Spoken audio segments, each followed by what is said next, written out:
di nga nag mbaadulo dëggangoog la voilà mbaadulo mooy ndeysaan sunu baay benn ca Ndar ku ñu wax Baye Ali Ndiaye waxoon na ko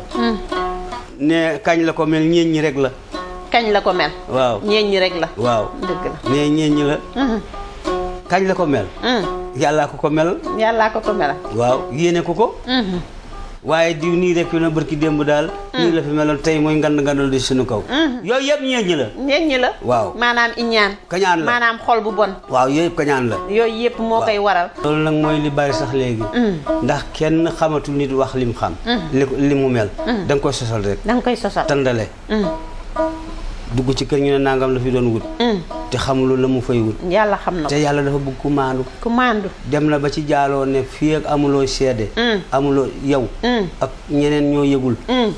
ku nekk yëgantewul ñëpp gis ko ku nekk gis ko waruloo koo wax kon yàlla tere na ko wax lu ñaaw waxuma na nag li xew léegi doy na waar li xew léegi doy na waar te kat baax rek koy waral ku baax ami noonu sëñ Babacar Si ne fas wi ci gannaaw kenn màttu ko déedéet nee wi ci kanam rek la ñuy maat mooy nit ki jiitu rek la ñuy maat waaye ki naaw nee na kenn màttu ko gërëm naa la ci déglu bi boo bëggee jot yeneeni kàddu dëgg toppal Kako Jar ci YouTube ak Facebook